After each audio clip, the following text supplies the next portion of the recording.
Hey, what's up, guys? Welcome to the Generics Review, the homemade edition.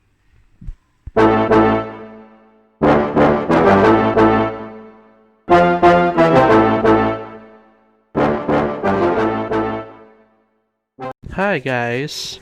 In this video, we will share a recipe on how to bake chocolate crinkles. We will include the ingredients in the description portion of this video. But before we start, please don't forget to like and subscribe to our channel for more videos. Tara, let's start this video. Thank you.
We will be using 1 cup of brown sugar para mas malasahan natin yung quality ng ating chocolate and para hindi sobrang tamis ng ating crinkles. Pero if you want, you may add siguro 1/4 cup of brown sugar if you want na mas matamis.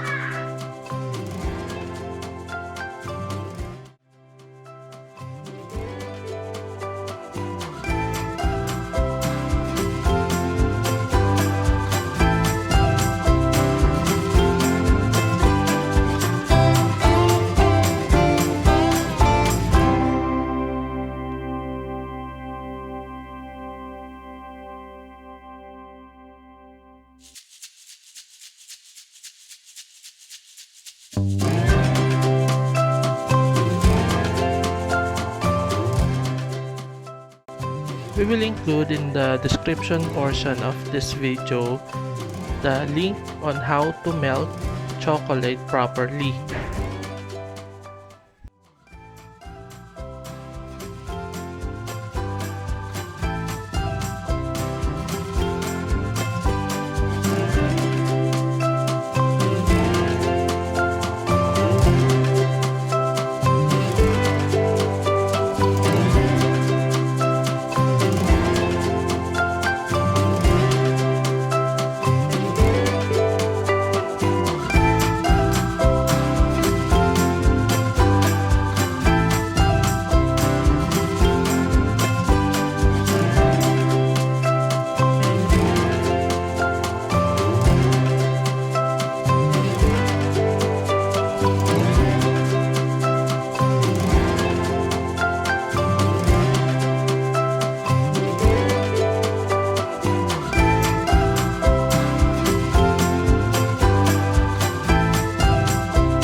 Bali, nilagyan na natin ng parchment paper yung ating baking pan.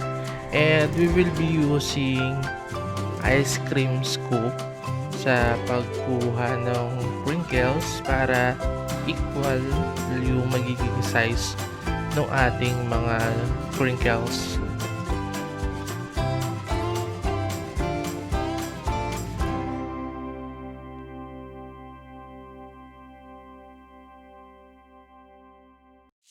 We will share a tip po, no? Bali, at first, we will coat muna yung ating chocolate crinkles ng ating granulated sugar, and then we will coat it with the confectionery sugar or yung powder sugar. Bali, ginagawa kasi natin to para hindi madaling mahulog or malaglag yung ating confectionery sugar.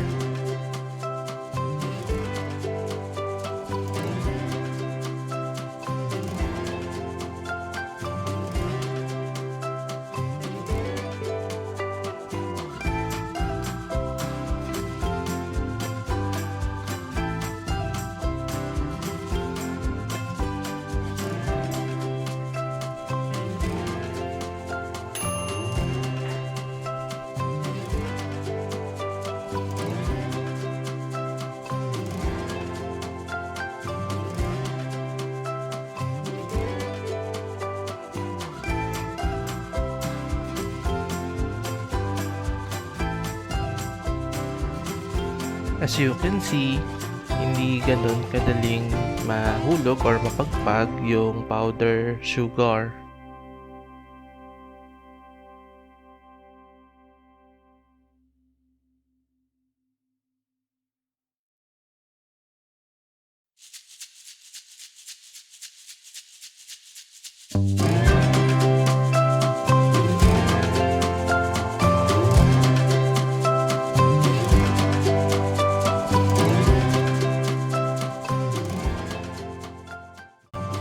And nakikita nyo na sobrang moist nung ating chocolate crinkles.